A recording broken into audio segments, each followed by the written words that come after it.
Food is more than what we put on our plates. It also tells the story of our communities, our culture, and the environment that sustains them. One advocate has made it his mission to share those stories. John Sherwin Felix, founder of Localpedia, has traveled across the country to document the ingredients, dishes, and food traditions that shape Filipino cuisine. Through his work, he brings greater attention to local producers, indigenous knowledge, and regional food heritage. Here we feature initiatives that help preserve heritage and empower communities. Welcome to Sustainability.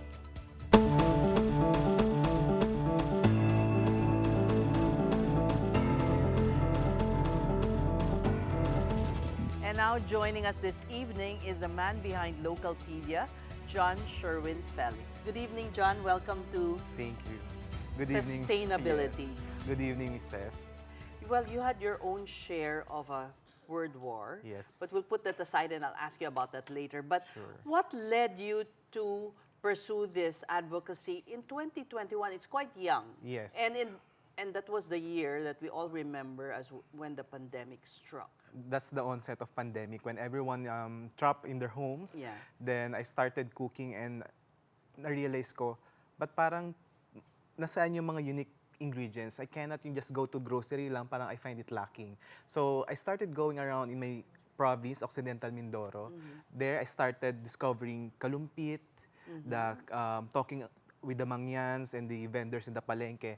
And doon ako nagkaroon ng idea, I can document the biocultural asset that we have here in the Philippines. Yes, because if you live in Metro Manila, kunyari Macopa, saan ka pupunta? Wala. Wala. Oo. But you can go around even in the urban areas if you just know where to look. If you are familiar with the plants and the food and the ingredients, manonotice mo sila eh. We have this quite blindness with the plants and everything. Na kapag hindi natin alam, we tend to ignore this Yeah. food. So this is a great advocacy. It started from cooking. Pero where were you trapped? In Mindoro or in Manila? In Mindoro. Ah, you were Yes. in Mindoro. Yes. Okay. And now, you're going around the country documenting all these, I would say, you can call them heirloom na, Yes. no? Heirloom ingredients. How do you, because you gave up your job Yes. to do this. I'm a public relations manager before doing full-time this documentary work. So now, you fund your travels yourself. How do you make money? Sorry. Oh, it's okay, it's okay. That's the usual question. Traveling is very expensive, Yes. but my salary before from public relations, and then there are few generous patrons with sa project. Oh, you opened the GoFundMe Before, I mean, in 2023, Toyo Eatery nag-help. Erwan Yusuf, nagtulong din sila. The whole community, food and beverage, nag-contribute sila sa research ko. So this is not about money, Yeah. but really, what? Tell us what it is. Well, one of the goals is That actually drives to give light to our biocultural asset na hindi kilala. I mean, we only know what? When I talk to a college student, they cannot even name 18 vegetables outside Bahay Kubo. So, imagine we have so much wealth. For example, I documented more than 1,000 plants that are eaten in the Philippines.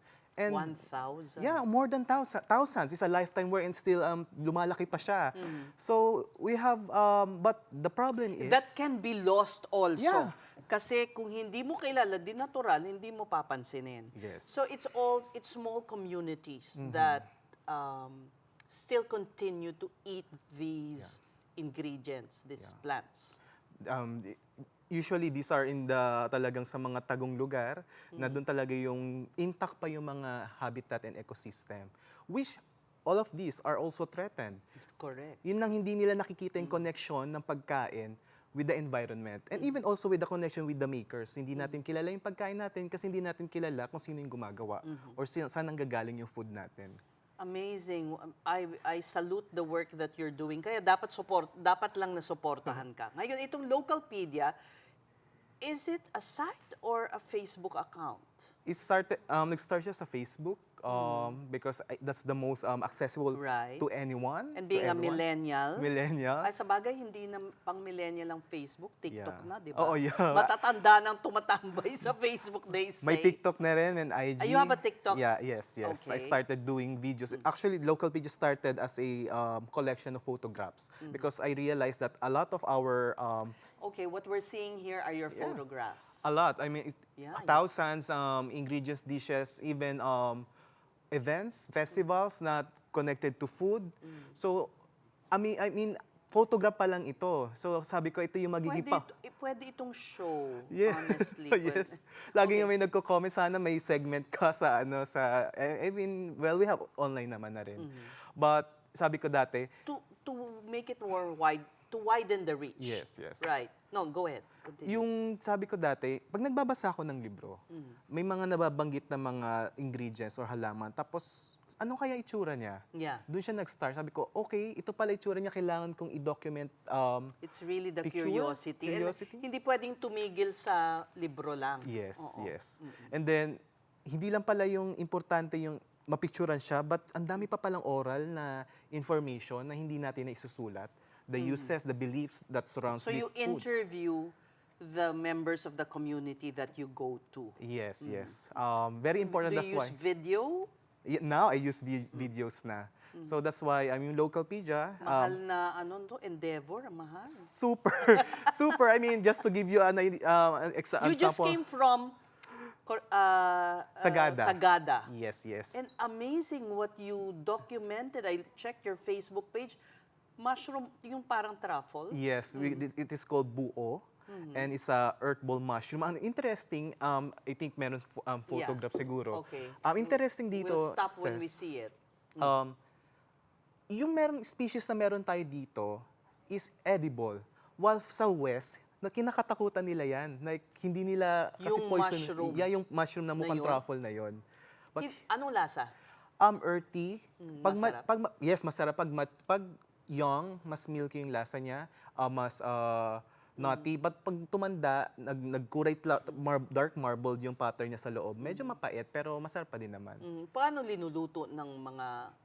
Adobo, grilled, or ilagay mo sa dinengdeng, pinakbet.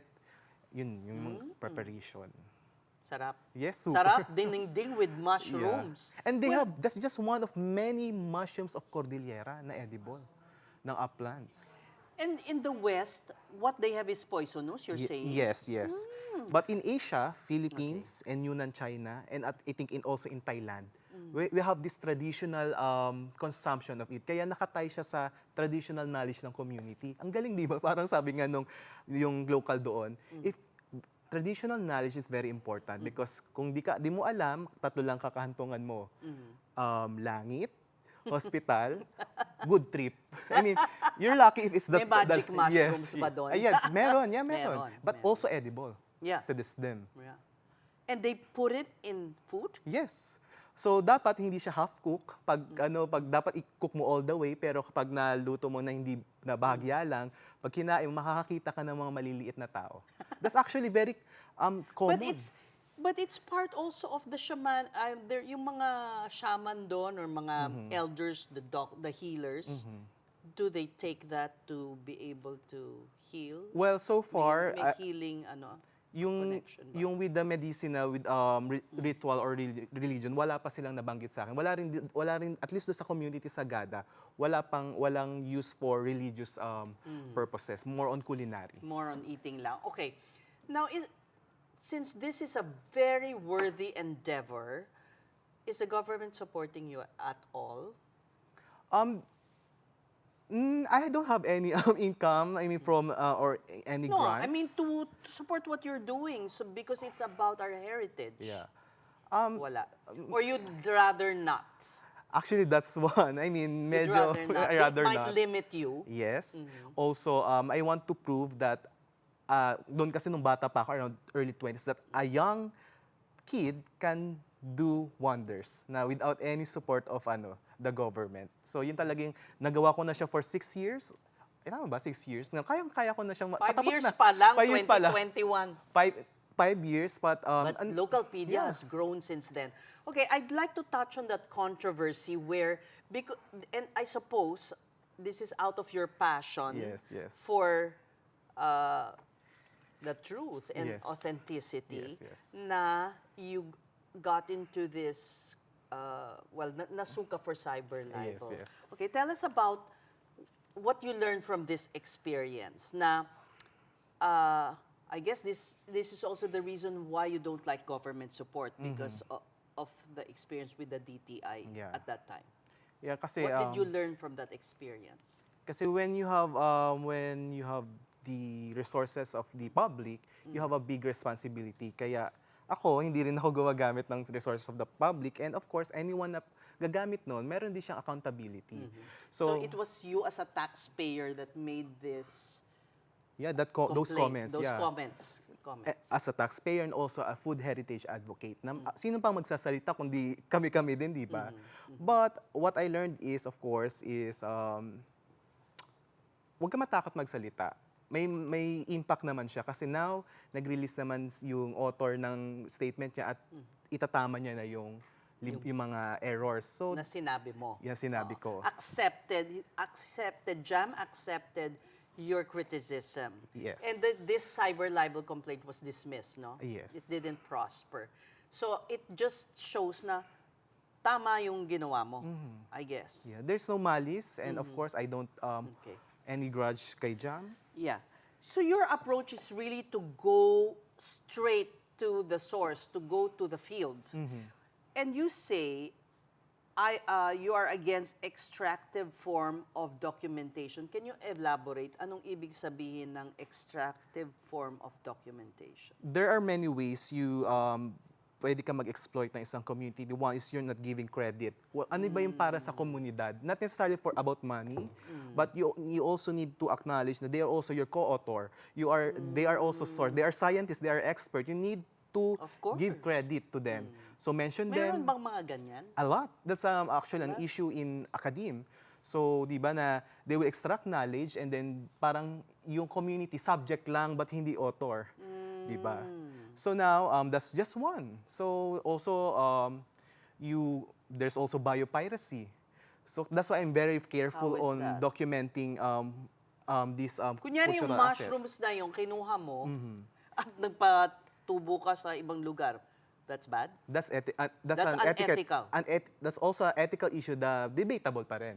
But it can be unethical, especially if there's no consent from the community and they have no benefits from them. Tapos ikaw pagkakakitaan mo, that's unethical. Because I can just imagine yung mushroom na yon pwedeng gamitin ng chef. Yes. Yeah. So how is the ethical way of a chef going to Sagada and using that mushroom to create a new dish, for I think instance? one way for chefs now, especially they have the resources, is to connect with the producers. Always know where your food coming from, di ba? Kung hindi mo alam, hindi baka delikado yun, baka unethical ang pag-source na yan, kinuha lang somewhere. Tsaka dapat the community benefits. Yes. And you highlight also, yung itong mushroom na to, wild lang ba yan? Yeah, Or they're all wild. They are can you imagine if that habitat gets destroyed? They, Wala na. they have symbiotic relationship with the roots of pine trees. So kapag nawala yung pine forest, wala na rin yung mga mushrooms. And actually medyo umiiba na nga yung pattern ng growing nila because of course climate change, Yeah. that's one. Umiinit ang panahon. Yes, meron mga random forest fires. And that's not just mushroom. A lot of our fruits, vegetables, malapit nang mawala. I mean, that's not fear-mongering. Okay, what are the endangered ingredients, vegetables, fruits na pwedeng mawala? Number one, I think, Yung kalumpit is a berry, what is that? is a fruit, It's- a single-seeded It's not a fruit. berry. It's not a berry, I think. It's a Parang tree, hindi pa ako napakatangkad tikim ng puno. Ang for reference na lang, para siyang plum. Yung kalumpit Bulacan, doon nang galing yung pangalan niya. But ilan na lang ang kalumpit sa kalumpit Bulacan? Oh, meron ba? Konti na lang. I mean, Napuntahan mo yes, yun? of course. Nag-interview ako. Tapos, even yung mga tao, hindi nga nila alam na doon pala galing doon sa puno na yun eh. What are the endangered ones before we go to the most exciting ones? Ano yung endangered? Para matakot tayo at gumawa tayo ng paraan. We have the red durian called dugyan in Palawan. Can be found in southern part of Palawan. Red durian? Red durian. We have orange, we have red, we have white, we have a durian that grows. And yet, gusto natin yung Malaysian variety, yung Thai variety. Yeah. That's crazy. Yung mga imported. We even have a durian that grows on the ground. Sa ilalim ng puno niya, hindi sa Roots? taas. It's a root crop. Ay, hindi, pero sa pinakailalim lang. Tapos amoy poop ng cat. Yeah. Oh my God, Yes. ayoko yatang kumain. Kakaiba. Pinakamabahong durian siguro yan. I think so. But is it good? Scant yung durian na yun na maliit, medyo scant yung kanyang meat. So, sakto lang. Siguro may selection, ma-improve yung quality niya. So what was, okay, now let's move to the surprising discoveries you've had. What, or delights. What delighted you? Yung sige, one is recent, the called lumlum, na is a dish in coastal areas of Bulacan, and they use this alagaw or pampabango sa parang part siya ng meat family. And then Wait, I've heard of alagaw. What is it? What is? is a small tree, tapos may yung leaves niya, medyo pag krinash may Ah, pagka. yes, you can eat the alagaw. Yeah. It's hairy. Yeah, medyo Oo. hairy. Ano? Yes. Parang velvet, no? So, oo. But the interesting thing is kung saan siya ginagamit. Ginagamit siya sa bilasang isda. Ah, Mga isdang Pagbilasana. Pag yung isda, either fish kill, or namatay siya, talagang kukunin nila, or bilasa sa palengke, yung mga hindi nabenta. Okay. But some locals also bury the fish, or sometimes shrimp, sa putik. So paglabas na yun, very funky ang smell. Ganon? Yes, and then lalagyan nila ng alagaw. Sobrang surprising sa akin yun na it shows how, Wow. diba, na talagang wala tayong sasayangin. Paano tayo, we don't waste anything. Kung bilasana yung isda, lagyan mo ng alagaw, Alagaw. anong lasa? Masa, Parang binuro? kakaiba siya eh. I mean, may coconut milk din siya, so isa quite creamy. But may funky talaga siya na lasa. Parang binuro. Parang buro Kasi na din. kung paano binabaon sa putik, binabalot sa alagaw. Hindi na. Sa pagluluto na yon. Pag ilalagay nila sa putik, either siya or nakalagay sa plastic, talagang nasa ilalim talaga siya. Ano daw ang dahilan? Maybe they just want Parang to... century egg. Oh yeah, parang deliberate to introduce the To, funky. to deliberately make it sport? Yeah, somehow. Parang bagoong. Yeah, but there's also fermentation happening. Yung proteins, aside from sugar, protein can also be fermented na siya lang. So I think that's one of the purpose nun. John, there's been a global demand for ube. Okay. How do you see this as someone who wants to really sort of preserve our heritage, Okay. especially when it comes to food? Wow, there's a really demand outside, Yeah. overseas, and even in the Philippines, number one, I think we need to consider even the local demand, hindi natin masuplayan. Second, I think if the government, or if everyone thinks that the ube is the next big thing, we fail as a nation because we have so many ingredients. Oo nga, hindi lang, bakit ube lang ang, Yeah. well, because yun ang gusto ng foreigner. Sure. I mean, yun nga, parang... So, okay, elaborate. If we think ube is the next best thing, we fail as a nation Yeah. because Because we have so many underutilized crop, and if you put a more pressure... fascinating than more ube. fascinating. I mean, they are equally fascinating. But if you put a pressure All to our one... eggs on ube, Yeah. parang ganon. Oo. Like now, I think UP Los Baños is developing all these varieties na high yielding. Yeah. For example, sustainability. I mean, if you put pressure to one crop, and then we're going to be a very commercial level, Parang di ba? magiging inihaw na manok na naman yung Yeah, ganon. yeah, Everybody parang- will go to ube. Yeah. And then it's like a monoculture type. Exactly. That's why the best practice is to actually diversify our offerings, our diet, and our products. So, well, but you know, it will mean increased income for our farmers. Hopefully. But Baka- for the last decades, the farmers are one of unsupported sectors of the society. We have aging farmers. True. How do you see this? Where should agriculture support the farmer? Kasi now, on rice, we've practically given up because it's cheaper to import. But there are also our heirloom varieties na are endangered of disappearing, or they're producing but we don't know. There's no system of bringing them to the market that wants them. Like Manila, gusto Yes. naman natin. So where do you see in all the travels you've made, saan dapat tuunan ng Agriculture Department ang pansin para matulungan ang magsasaka? Dapat ba tayo mag-give up na sa rice? Hindi naman, kasi I think, one is I think to push culturally appropriate food.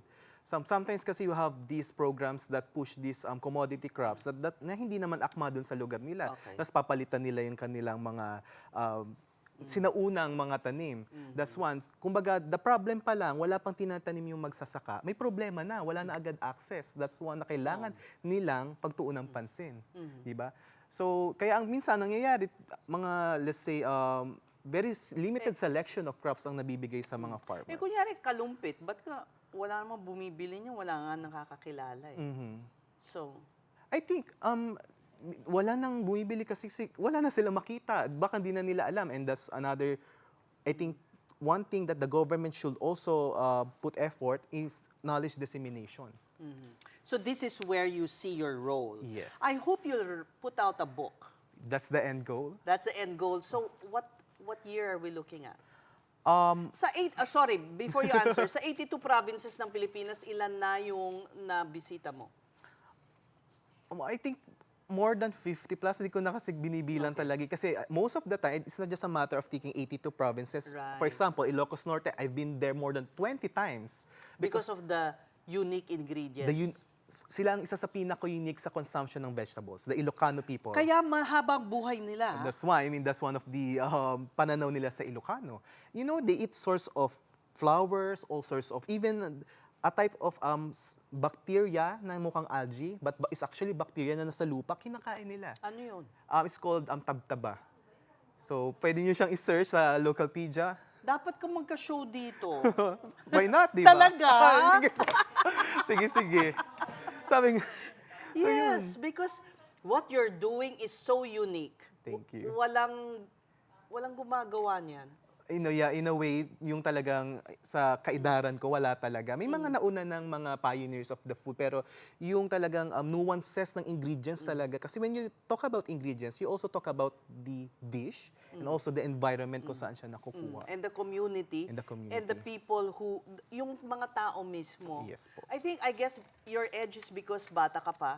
You have the energy. Yes. Because those who've been into this are, well, ayoko naman sabihin matatanda, but they're a little older. Well, in a way, somehow totoo din. Kasi when I go to events, for example, in the National Museum, ako palaging pinakabata, parang mga, that's a fact. Like, Yeah. mostly sa, yung mga adults yung interest. But also, that's also my role, to show na ako bata, dapat lahat din tayo interesado. And you're getting the youth interested, the younger Yes. people interested in these obscure ingredients. You know, we've gone out of time. Overtime na nga. We've run out of time, I mean. So, it's your birthday tomorrow, apparently. Yes po. Happy birthday to Thank you. tumatanda ka na. 30. So, what's your what's your bucket list pa? Book. Okay. Sana ma-publish ko na. Tinututukan ko siya the past 5 years. But hopefully, 1 to 2 years, ma-publish ko na I think the only book about Philippine ingredients. I'm sure you'll find many patrons, and I hope you'll find one with deep pockets. Yes po. Thank you so much for joining me tonight. That was John Sherwin Felix of Localpedia.